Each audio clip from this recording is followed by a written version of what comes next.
사람들은 혼자 있는 걸 두려워한다. 누가 혼자 밥을 먹거나 혼자 길을 걷고 있으면 쟤는 외로운가 보다 하고 수군댄다. 그러나 나는 다르게 본다. 혼자는 결핍이 아니다. 혼자는 선택이다. 내가 살아오면서 깨달은 게 있다. 시끄러운 회의 10번보다 고독한 사색의 1시간이 더 큰 결론을 준다. 회사의 다음 분기 방향, 수천 명의 일자리를 좌우하는 결정도 결국 혼자 서재나 공장 구석에서 고민하며 내린 것이다. 그래서 나는 말한다. 고독은 약점이 아니라 도구다. 행복도 마찬가지다. 요즘 사람들은 늘 행복해야 한다고 스스로를 압박한다. 나는 그렇게 생각하지 않는다. 행복은 상태가 아니라 사건이다. 잠깐 왔다가 사라지는 것이다. 그 순간이 오면 감사하면 되고, 사라지면 고개 숙이고 다시 일하면 된다. 행복하지 않다고 해서 인생이 잘못된 것이 아니다. 젊을 때 비 오면 몸이 다 젖었다. 그날은 젖은 대로 일하는 거다. 별것 없다. 삶이란 게 원래 그런 거다. 나는 평생 고독을 피하려고 몸부림치는 사람들을 많이 보았다. 그러나 진짜 중요한 일은 고독 속에서만 태어난다. 고독은 나를 단단하게 만든다. 남들이 무리지어 떠드는 동안 나는 혼자 도면을 그렸다. 결국 그 도면이 공장이 되었고 배가 되었고 한국 경제가 되었다. 고독은 나를 지켜주는 무기였다. 사람들은 외로움과 고독을 같은 것으로 착각한다. 그러나 둘은 전혀 다르다. 억지로 떠밀려 혼자가 되면 그건 외로움이고 스스로 선택해 혼자가 되면 그건 고독이다. 나는 평생 사람들 속에서 살았다. 수만 명의 직원, 수많은 정치인, 거래처 사람들과 매일 부딪히며 싸웠다. 그러나 결국 내 머리와 가슴을 정리하는 시간은 언제나 혼자 있을 때였다. 그때 비로소 내 생각이 단단해지고 내 결심이 굳어졌다. 사람들이 외로움을 두려워하는 건 집단 동물로 태어난 본능 때문이다. 원시 시대에는 집단에서 쫓겨나면 곧 죽음을 의미했다. 그 공포가 아직도 우리의 뼛속에 남아있다. 그래서 혼자 있는 사람을 보면 괜히 불안하다. 저렇게 되면 안 되지 하는 두려움 때문이다. 그러나 나는 묻고 싶다. 그 두려움이 네 삶을 더 나아지게 해주었나? 아니면 오히려 남의 눈치만 보게 만들었나?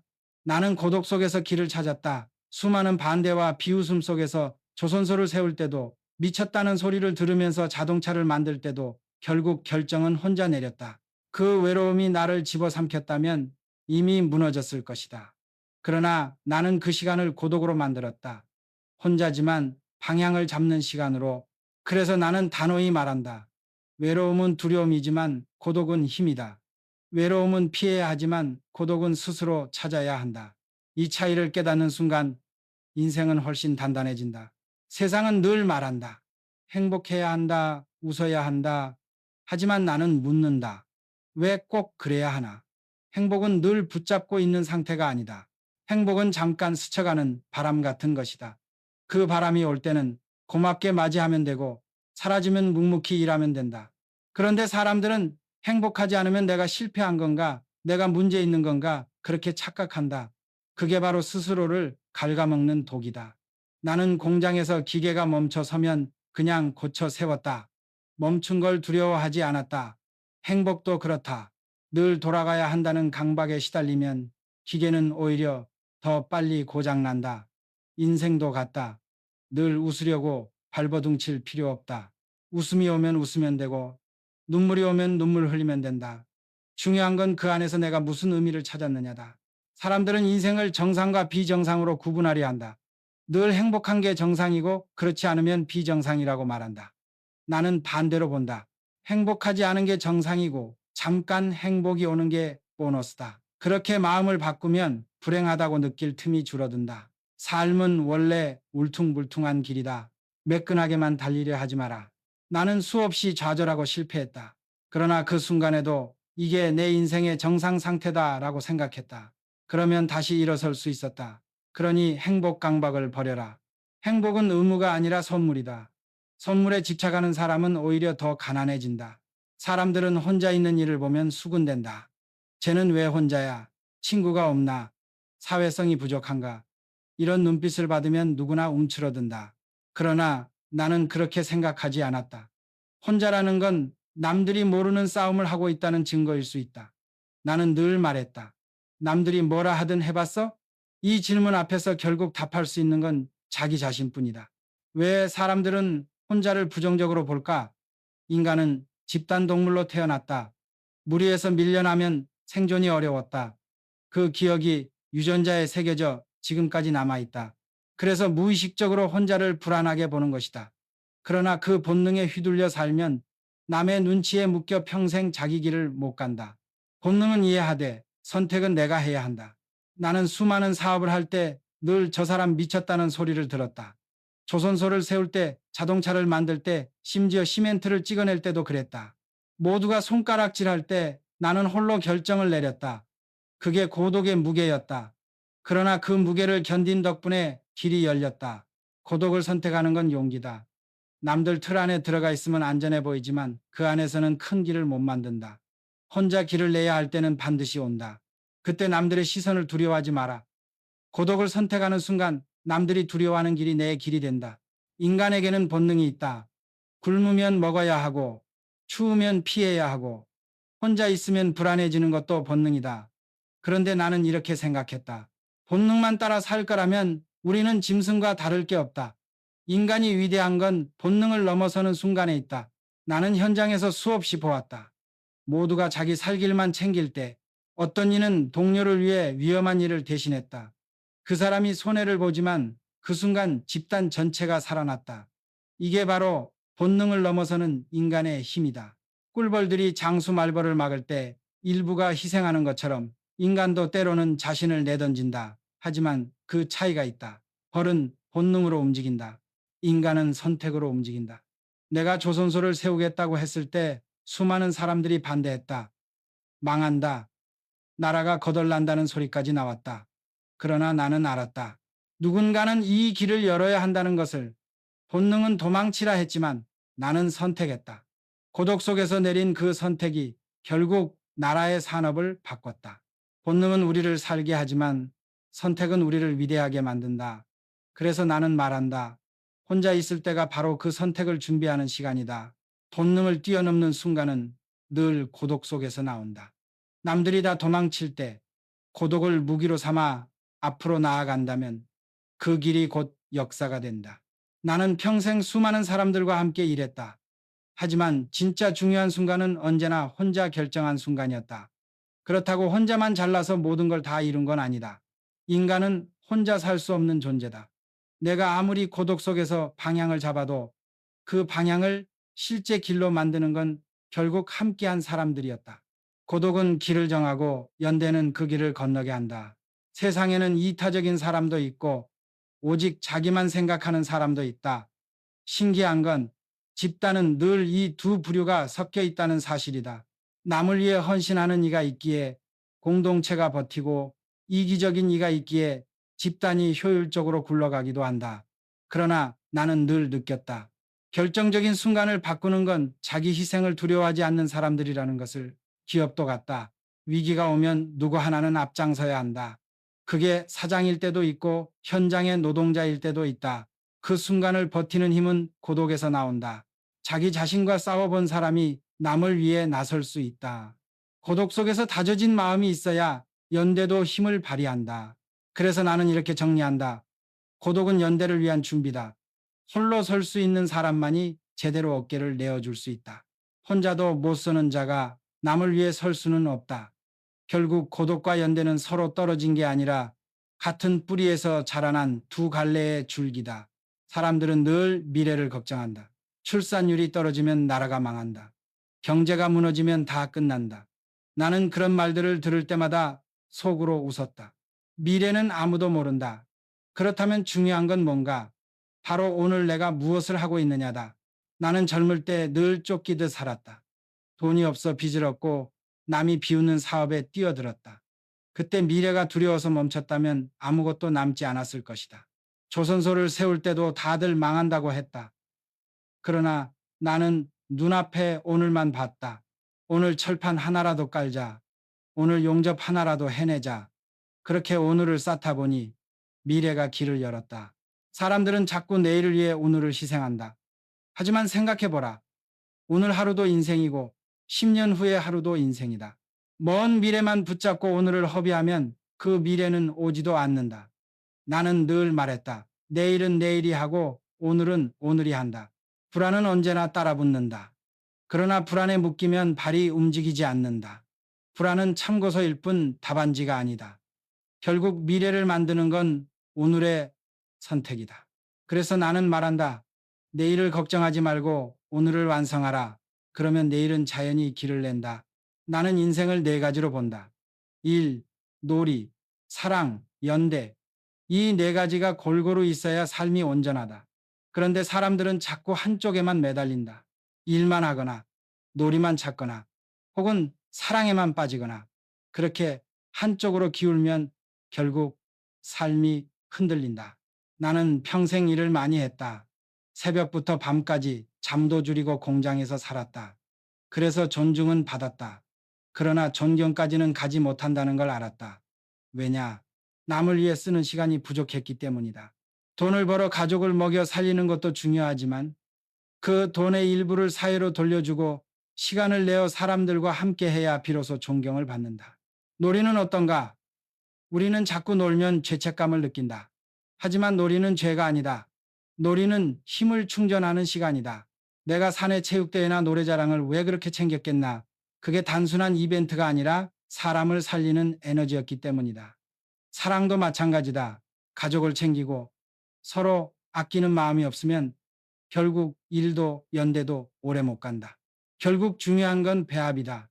어느 하나를 완벽히 하려 하지 말고 네 가지를 자기 삶에 맞게 조율해야 한다. 나는 낮에는 일, 저녁에는 가족과 사랑, 주말에는 놀이, 그리고 벌어들인 이익의 일부는 연대했었다. 이렇게 굴리니 오래 버틸 수 있었다. 인생은 네 기둥으로 선 집과 같다. 어느 하나가 무너지면 결국 집 전체가 흔들린다. 세상은 늘 말한다. 꿈을 가져라. 야망을 세워라. 그런데 나는 그 말에 절반만 동의한다. 꿈이라는 건 억지로 정한다고 생기는 게 아니다. 꿈은 살다 보면 발견되는 것이다. 나는 젊을 때부터 자동차 회사 사장이 되겠다고 꿈꾼 적이 없다. 그저 닥치는 대로 일했고 필요하면 시멘트를 만들고 다리가 필요하면 다리를 놓았다. 그렇게 하다 보니 어느새 길이 생겼고 사람들이 그 길을 정주영의 꿈이라 불렀을 뿐이다. 사람들은 20살, 30살에 꿈을 확정해야 한다고 생각한다. 하지만 그건 지나친 강박이다. 때로는 평생 꿈을 못 찾고 살 수도 있다. 그러나 그것이 실패는 아니다. 중요한 건 오늘 내가 하는 일이 내게 어떤 의미가 있는지다. 매일의 선택과 경험이 쌓여서 어느 날 뒤돌아봤을 때, 아, 이것이 내 길이었구나 하고 깨닫게 된다. 나는 늘 물었다. 해봤어? 해보지도 않고 꿈을 논하는 건 공상이다. 꿈은 말로 꾸는 게 아니라 땀으로 쌓는 것이다. 공장에서, 현장에서, 시장 바닥에서 흘린 땀이 나중에 내 인생의 설계도가 되었다. 그래서 나는 젊은이들에게 말한다. 꿈이 없다고 불안해하지 마라. 대신 오늘 눈앞의 일을 최선을 다해 해라. 그러면 그 작은 성취들이 모여 내일의 꿈이 된다. 꿈은 정하는 게 아니라 쌓이는 것이다. 사람들은 책을 두고도 괴로워한다. 이건 명작이래. 꼭 읽어야 한대. 그런데 읽다 보면 도무지 머리에 안 들어온다. 그러면 죄책감을 느낀다. 나는 그렇게 살지 않았다. 책도 사람처럼 궁합이 있다. 아무리 명작이라 해도 나랑 맞지 않으면 안 읽으면 된다. 억지로 끌고 갈 필요 없다. 나는 책을 고를 때 가운데를 펴서 2페이지를 읽는다. 그 두 쪽이 술술 익히면 내 책이고 한 줄이 머리에 안 들어오면 남의 책이다. 그게 내 방식이었다. 인생도 마찬가지다. 다 좋은 길일 수 있지만 나랑 맞지 않는 길은 억지로 가지 않는다. 맞는 길을 찾을 때까지 부딪히고 돌아서는 게 낫다. 또 한 가지, 책은 한 번 읽는 걸로 끝이 아니다. 젊을 때 읽었던 책을 나이 들어 다시 읽으면 완전히 다르게 다가온다. 내가 달라졌기 때문이다. 젊을 때는 그저 멋있는 말로만 보였던 문장이 나이 들면 내 인생 이야기처럼 밝힌다. 고전이란 그런 것이다. 여러 번 오르내려야 비로소 그 산맥을 조금 알 수 있다. 나는 늘 공장과 현장을 내 교과서 삼았다. 하지만 그 와중에도 책에서 얻은 힘이 많았다. 중요한 건 얼마나 많이 읽었냐가 아니다. 나와 맞는 책을 내 시간에 맞춰 제대로 읽는 것이다. 책도 사람도 길도 궁합이 있다. 맞는 걸 붙잡고 안 맞으면 미련 없이 내려놓는 것. 그게 내 방식이었다. 사람들은 늘 이렇게 말한다. 지금은 힘들어도 나중을 위해 참고 살아야지. 물론 틀린 말은 아니다. 그러나 나는 다르게 생각했다. 오늘의 하루도 인생이고 10년 뒤의 하루도 인생이다. 오늘을 허비하고 내일만 바라본다면 결국 내일도 허공이 된다. 나는 조선소를 세울 때 하루하루를 쪼개며 살았다. 철판 한 장, 용접 한 줄, 그것을 쌓아 올리는 데 집중했다. 누군가는 내일 망할 거라 했고 누군가는 100년 먹을 사업이라 했다. 하지만 그런 말은 내일의 일일 뿐이다. 내가 할 수 있는 건 오늘 눈앞에 한 걸음이었다. 그걸 채우다 보니 내일이 길을 열었다. 사람들은 불안에 너무 많이 묶인다. 미래가 어두우니 투자하지 말자. 시작하지 말자. 그러나 미래가 어두운 건 당연하다. 아무도 모르는 길이니까 불안을 핑계 삼아 아무것도 하지 않으면 미래는 더 어두워진다. 오늘을 완성하는 자만 내일을 맞을 수 있다. 나는 젊은이들에게 이렇게 말한다. 먼 미래의 설계도만 그리지 말고 오늘의 나사를 조여라. 오늘 제대로 세운 하루가 쌓여서 내일의 성벽이 된다. 내일은 하늘이 만드는 게 아니다. 내일은 오늘의 결과다. 그러니 불안에 잡히지 말고 오늘을 지켜라. 그것이 내가 평생 배운 가장 확실한 법칙이다. 나는 평생 많은 사람들을 만났다. 어떤 이는 돈을 많이 벌어 존중을 받았고, 어떤 이는 남을 위해 자신을 내어 존경을 받았다. 여기에는 분명한 차이가 있다. 존중은 능력에서 나오지만 존경은 나눔에서 나온다. 내가 열심히 일해서 회사를 키우면 사람들은 나를 인정한다. 정주영, 대단하다. 저 사람은 뭐든 해내는 사람이야. 이게 존중이다. 하지만 거기서 멈추면 그냥 능력자일 뿐이다. 존경은 그 다음에 온다. 내가 번 돈 일부를 사회에 돌리고 내 시간과 정성을 다른 이들을 위해 쓰면 그제서야 사람들은 나를 존경하기 시작한다. 나는 사업을 하면서 수없이 느꼈다. 자기만을 위해 달리는 사람은 결국 고립된다. 그 사람은 부자가 될 수는 있어도 존경은 받지 못한다. 반대로 가진 것이 많지 않아도 남을 위해 나서는 이는 존경을 받는다. 왜냐하면 인간 본성 깊은 곳에는 자기만 챙기는 이보다는 함께 사는 일을 존중하고 싶어 하는 마음이 있기 때문이다. 그래서 나는 이렇게 말한다. 일만 잘하는 건 존중받는 삶, 남을 위해 쓰는 건 존경받는 삶이다. 둘 다 나쁘지 않다. 그러나 나중에 돌아봤을 때 존경받는 삶이 훨씬 깊은 흔적을 남긴다. 돈으로는 남의 기억에 오래 남을 수 없지만 나눔으로는 세대를 넘어 남는다. 나는 평생 일을 많이 했다. 그러나 그 와중에도 깨달았다. 놀이와 사랑이 없는 삶은 오래가지 못한다는 사실이다. 사람은 기계가 아니다. 계속 돌리면 결국 망가진다.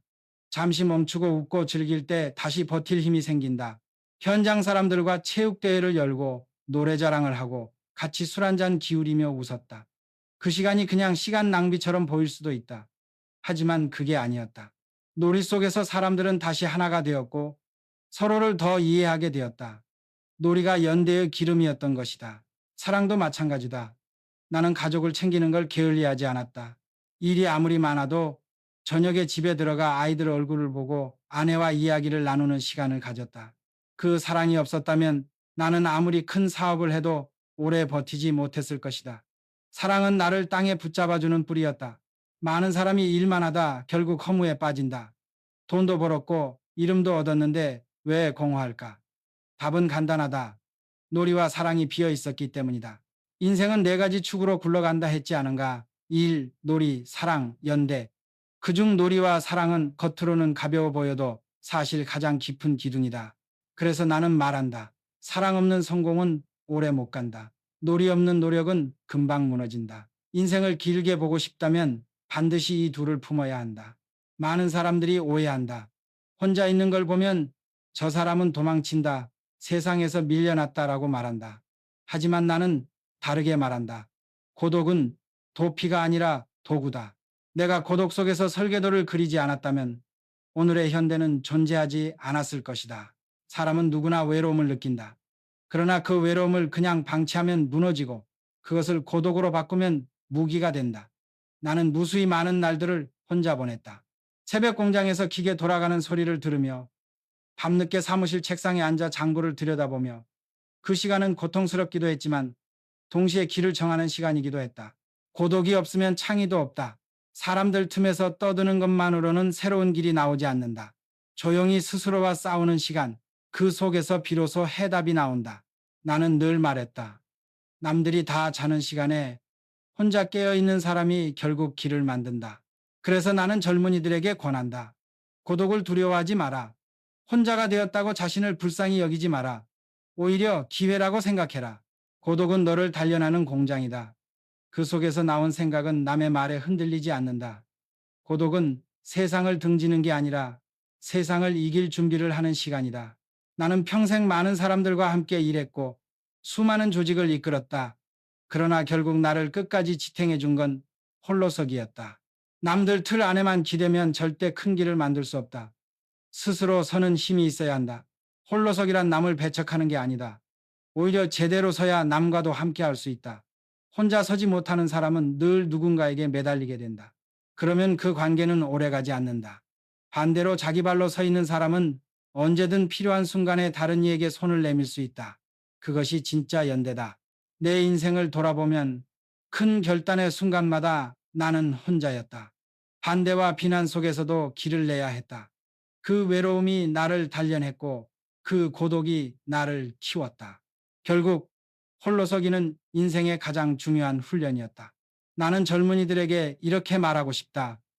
홀로서는 힘을 길러라. 외로움을 고독으로 바꾸고 고독을 설계도로 바꿔라.